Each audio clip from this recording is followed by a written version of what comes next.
हम लोग यहाँ पे कुछ क्वेश्चन देखेंगे जिसके थ्रू हम लोग अपने जो कंसेप्ट है उसको रिकॉल करने की कोशिश करेंगे और ईजिली वे में हम स्ट्रक्चर्स के कुछ क्वेश्चन सॉल्व करते हैं। एक क्वेश्चन दिया है जैसे मैंने लिया है, ये मेरे को काफ़ी अच्छा क्वेश्चन लगता है। इन अ prop cantilever to produce a unit rotation the point of contraflexure from fixed end when the moment m is applied। ठीक है, यहाँ से मतलब बोला है ये मोमेंट m अप्लाई किया है। ठीक है, तो एक चीज़ हमें याद पता होना चाहिए कि अगर फार एंड फिक्स्ड होता है, ठीक है, तो हमारा स्टिफनेस की वैल्यू 4EI/L, तो यानी के की वैल्यू हमारा 4EI/L। ठीक है, इसमें बोला तो हमें क्वेश्चन में गिवन है थीटा इक्वल टू 1। ठीक है, तो और स्टिफनेस क्या होता है, moment required to produce unit displacement. ठीक है, यहाँ पे 1 है, तो 4EI/L upon is equal to M. यहाँ से हम पता लग गया एम की वैल्यू 4EI/L। अगर यहाँ पे हम लगाते हैं तो ये हमारा क्या कहते हैं, थीटा की वैल्यू 1 आ जाएगा। ठीक है, ये 4EI/L। ठीक है, ये हमारा डिफ्लेक्टेड शेप, डिफ्लेक्टेड कर डिफ्लेक्टेड के पता लगते ही हमें पता लग गया कि अगर हमने ये चीज़ बना लिया ना कोई किसी क्वेश्चन का भी स्ट्रक्चर का, तो क्वेश्चन 70% खत्म हो जाता है। ये पता लग गया, ये पॉइंट ऑफ कॉन्ट्राफ्लेक्सर हो जाएगा क्योंकि यहाँ से ये हॉग हो रहा था यहाँ तक, तो यहाँ से सेग होने लग गया, तो हमें ये डिस्टेंस पूछा गया है। ठीक है, ये टोटल L लेंथ है और ये हमें पूछा गया। ठीक है, ये डिस्टेंस को हम A दे देते हैं और इसको हम मान लेते हैं X। ठीक, तो अब देखो हम यहाँ से दोबारा से करते हैं। ठीक है, इसको ले लेते हैं, हमने मोमेंट निकाल लिया 4EI/L। तो हमने क्या किया कि अब ये प्रॉप कैंटिलीवर यहाँ पे रिएक्शन देगा, मान लो R। ठीक है, ये हमें 4EI/L अगर हमें मोमेंट लगाएंगे तो यहाँ पे थीटा की वैल्यू 1 आएगा। ये 4EI/L का कैरी ओवर मोमेंट आ जाएगा 2EI/L।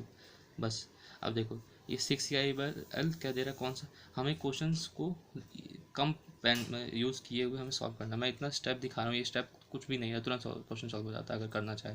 मैं आपको स्टेप बाय स्टेप बता रहा हूँ क्या करना है। इक्विलिब्रियम सेटिस्फाई कर दो कि इक्विलिब्रियम सेटिस्फाई करना है, मतलब हॉरिजॉन्टल फोर्स बराबर, वर्टिकल बराबर और रोटेशन मोमेंट बराबर। ठीक है, तो अब ये देखो अगर रोटेशनली स्टेबल देख लेते हैं हम लोग कि 6EI/L। ठीक है, ये काउंटर क्लॉकवाइज, और इसको ये रिएक्शन देखो R ऊपर जा रहा है तो इस डायरेक्शन में R नीचे आ जाएगा। ठीक है, तो देखो इधर से कोई फोर्स नहीं है, जीरो जीरो इधर से। ठीक है, तो ये हमारा कहते हैं हॉरिजॉन्टल स्टेबल, ये R ऊपर जा रहा है, ये R नीचे आएगा। ठीक है, नीचे आना ही पड़ेगा R को, नहीं तभी क्या कहते हैं वर्टिकल स्टेबल हो जाएगा। ठीक है, क्योंकि ये हमारा स्ट्रक्चर ऐसा ही है हमारा। ठीक है, इतना स्ट्रक्चर तो आ ही आएगा यहाँ पे रिएक्शन डायरेक्ट। ठीक है, समेशन ऑफ y 0 कर दोगे। ठीक है, और रोटेशनली स्टेबल करने के लिए 6EI/L equal to R 6EI/L total into R into L। अब देखो अब डायरेक्शन हमें पता करना है, हमें खुद पता लग जाएगा डायरेक्शन किधर आएगा। अगर ये काउंटर क्लॉकवाइज होगा, अगर हमने रिएक्शन का भी डायरेक्शन ऐसे ले लिया ये, तो ये गलत हो गया अपना, ये भी हमने काउंटर क्लॉकवाइज ले लिया, तो हमें क्लॉकवाइज लेना होगा। तो ये ऐसे ना करके ये ऐसे। ठीक है, ये और ये ऐसे है तो ये ऊपर हो जाएगा। ठीक है, ये डायरेक्ट आपका, अगर आप क्वेश्चन भी सॉल्व करोगे ना ये ऊपर लेके करोगे तो आगे नेगेटिव आ जाएगी, आपको रिएक्शन चेंज करना पड़ेगा, लेकिन वो टाइम टेकन प्रोसीजर है। डायरेक्ट करो 6EI/L is equal to R into L, तो रिएक्शन की वैल्यू कितनी आ जाएगी 6EI/L²।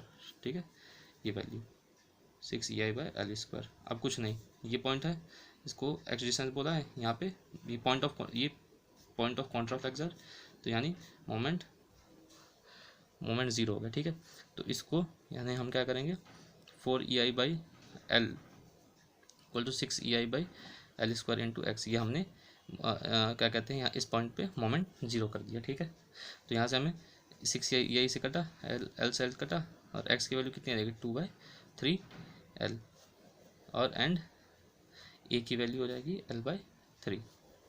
ये from propped and,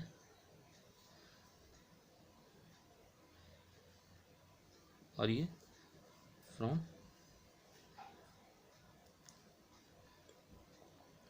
fixed and. देखो ये तो हमने स्टिफनेस से कर लिया क्वेश्चन को, स्टिफनेस हमें पता होता है कि 4EI/L। अगर मान लो कि किसी को वहाँ पे दिमाग नहीं, किसी का जब क्वेश्चन करते समय उसका दिमाग मतलब नहीं आ पाया, मतलब उतना कैच नहीं कर पाया, तो एक और रिएक्शन निकालने के लिए इसको हम सुपरपोजिशन तोड़ देते हैं, ये V प्लस एम। तो यहाँ से हमें क्या पता लग जाएगा, ये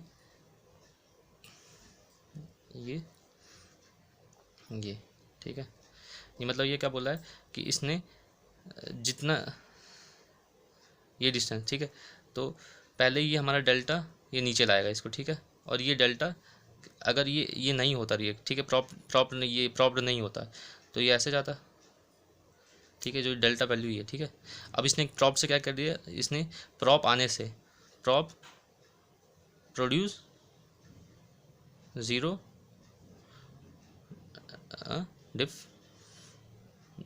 डिस्प्लेसमेंट, ठीक है।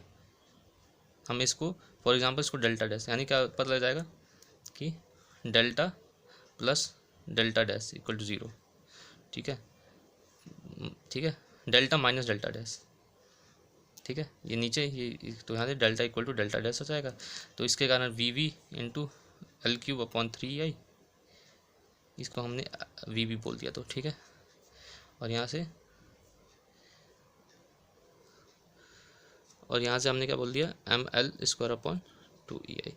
यहाँ वी वी की वैल्यू भी M L upon V V की वैल्यू कितनी आ जाएगी, ई आई से ई आई कट गया, एम एल स्क्वायर है तो 3/2 M L, M by L, बस यहाँ से वी वी निकाल लिया और इक्विलिब्रियम कंडीशन हम सॉल्व कर दो, ठीक है। पूरा क्वेश्चन समझ में आया ना।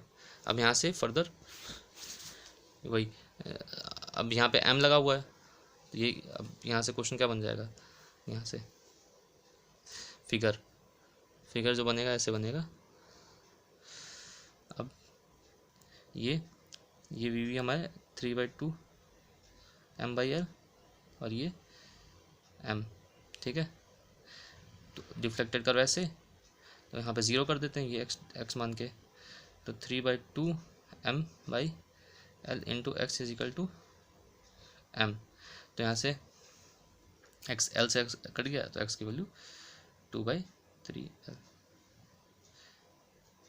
ठीक है। समझ में आया ना ये पूरा। यहाँ से वी वी हमने निकाल दिया m/2l, तो यहाँ पे एक्स की वैल्यू ज़ीरो करनी, यहाँ पे ये जो है ये POC आ जाएगा यहाँ पे, तो यहाँ पे मतलब मोमेंट इक्वल टू ज़ीरो। तो यही हमने पूरा कर दिया, ठीक है। दो तरीके से आप कर सकते हैं। पूरा क्वेश्चन एक बार फिर से देख लीजिए, कोई डाउट हो तो, वैसे डाउट नहीं आना चाहिए क्योंकि मैंने दोनों तरीके से सॉल्व करा दिया है क्वेश्चन को। एक तो क्या कहते हैं आपको स्टिफनेस कंडीशन से करा दिया और एक सिंपल सुपरपोजिशन से करा दिया, ठीक है ना। Thank you.